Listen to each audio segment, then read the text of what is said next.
CBI director Alok വർമ്മയ്ക്കെതിരായ ആരോപണങ്ങൾ ചർച്ച ചെയ്യാൻ സെലക്ട് കമ്മിറ്റി ഇന്ന് വീണ്ടും യോഗം ചേർന്നേക്കും. ഇന്നലത്തെ യോഗം തീരുമാനമാകാതെ പിരിഞ്ഞിരുന്നു. CBI സ്ഥാനത്ത് തിരികെ എത്തിയ അലോക് വർമ്മ താൻ ഇല്ലാതിരുന്നപ്പോൾ നടന്ന സ്ഥലമാറ്റങ്ങൾ റദ്ദാക്കി.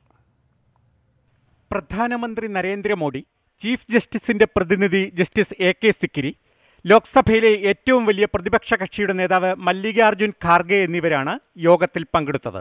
അലോക് വർമ്മയ്ക്കെതിരെയുള്ള പരാതികൾ സെലക്ഷൻ കമ്മിറ്റി പരിശോധിക്കണമെന്ന് സുപ്രീം കോടതി നിർദ്ദേശിച്ചിരുന്നു. ഇതിനെ തുടർന്നാണ് കമ്മിറ്റി യോഗം ചേർന്നത്. അലോക് വർമ്മയുടെ ഇനിയുള്ള പ്രവർത്തനങ്ങൾ തീരുമാനിക്കേണ്ടതും കമ്മിറ്റിയാണ്. ആരോപണങ്ങളിൽ വിശദീകരണം നൽകാൻ അലോക് വർമ്മയ്ക്ക് അവസരം നൽകണമെന്ന് മല്ലികാർജുൻ ഖാർഗെ യോഗത്തിൽ ആവശ്യപ്പെട്ടു. അലോക് വർമ്മയെക്കുറിച്ചുള്ള CVC റിപ്പോർട്ടിന്റെ പകർപ്പും ഖാർഗെ ആവശ്യപ്പെട്ടു. ഡയറക്ടർ സ്ഥാനത്ത് നഷ്ടമായ 77 ദിവസങ്ങൾ അലോക് വർമ്മയ്ക്ക് നൽകണമെന്നും ആവശ്യമുയർന്നു. കേന്ദ്ര വിജിലൻസ് കമ്മീഷനും യോഗത്തിൽ പങ്കെടുത്തിരുന്നു. വ്യക്തമായ തീരുമാനങ്ങളൊന്നുമില്ലാതെ പിരിഞ്ഞ കമ്മിറ്റി ഇന്ന് വീണ്ടും ചേരും. സുപ്രീം കോടതി വിധിക്ക് പിന്നാലെ CBI ഡയറക്ടറായി ചുമതലയേറ്റ അലോക് വർമ്മ താൽക്കാലിക ഡയറക്ടർ നാഗേശ്വർ റാവു പുറപ്പെടുവിച്ച സ്ഥലമാറ്റ ഉത്തരവുകളെല്ലാം റദ്ദാക്കി. ഉന്നത ഉദ്യോഗസ്ഥരുടേതടക്കം ഒക്ടോബർ 24 മുതൽ നടന്ന സ്ഥലമാറ്റങ്ങളാണ് ഒറ്റയടിക്ക് റദ്ദാക്കിയത്.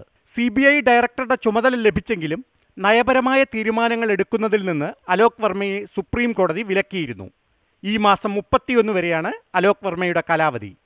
ന്യൂസ് 18 ഡൽഹി.